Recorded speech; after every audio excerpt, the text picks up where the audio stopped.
और बड़ी खबर निकलकर सामने आ रही है, जहां पर आपको बताते चले कि इस वक्त की बड़ी खबर राजधानी रांची से सीएम हेमंत सोरेन असम विधानसभा चुनाव को लेकर के संभालेंगे प्रचार का कमान। असम विधानसभा चुनाव को लेकर के तैयारियों में जुटी जेएमएम केंद्रीय समिति ने भारत निर्वाचन आयोग को भेजा पत्र। जेएमएम ने अपने 20 स्टार प्रचारकों की सौंपी सूची। केंद्रीय अध्यक्ष और सीएम हेमंत सोरेन स्टार प्रचारकों की सूची में शामिल सांसद डॉक्टर सरफराज अहमद, विनोद पांडे, सांसद जोबा मांझी, अभिषेक प्रसाद, पंकज मिश्रा, मंत्री दीपक बीरवा, मंत्री चमरालिंडा, मंत्री योगेंद्र प्रसाद, सांसद विजय हांसदा, एमएलए कल्पना सोरेन, सांसद महुआ मांझी, मंत्री Hafizul Hasan, MLA Sukhram Oraon, MLA Bhushan Tirkey, MLA Jagga Sushasan Horo और इसके साथ ही MLA Vikas Munda, MLA MT Raja, MLA Alok Soren और एमएलए लुइस मरांडी हैं इसमें शामिल।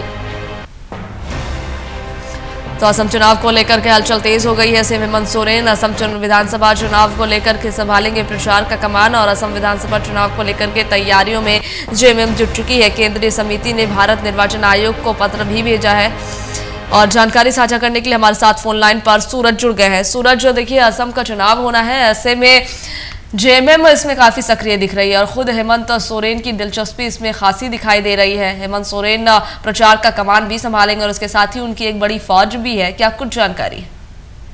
देखिए, बिल्कुल झारखंड मुक्ति मोर्चा पूरी तरह से असम विधानसभा चुनाव को लेकर कमर कस लिया और इसी के रिगार्डिंग पार्टी के जो शीर्ष नेता है उन्होंने भारत निर्वाचन आयोग को एक पत्र भेजा है और पत्र में 20 स्टार प्रचारकों की जो सूची है वो निर्वाचन आयोग को उन्होंने भेज दिया है। इसमें सबसे पहले झारखंड के मुख्यमंत्री यानी पार्टी के जो राष्ट्रीय अध्यक्ष है, केंद्रीय अध्यक्ष है, हेमंत सोरेन का नाम सबसे पहले है स्टार प्रचारकों की लिस्ट में। इसके अलावा उनके जो सांसद है पार्टी के सरफराज अहमद, विनोद पांडे, राज्यसभा सांसद जोबा मांझी, इसके अलावा कई ऐसे मंत्री हैं, कैसे पार्टी के विधायक है, कई ऐसे पार्टी के जो आदिवासी लीडर है वो भी इस 20 स्टार प्रचारकों की सूची में शामिल है।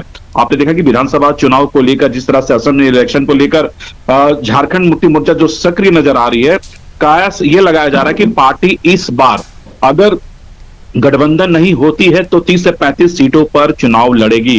हालांकि देखिए, हेमंत सोरेन ने 2 बार वहां पर चुनावी सभा को संबोधित किया। हाल के दिनों में मुख्यमंत्री हेमंत सोरेन ने एक बड़ा सभा को वहां पर संबोधित किया था और कहीं ना कहीं जो चुनावी बिगुल है उन्होंने फूंक दी है कि पार्टी जितनी भी रिमोट एरिया है, जितनी भी आदिवासी बेल्ट है, वहां से वो चुनाव लड़ेगी और वहां से कैंडिडेट देने का काम करेगी। और देखिए, विधानसभा का सेशन का कल आखिरी दिन है।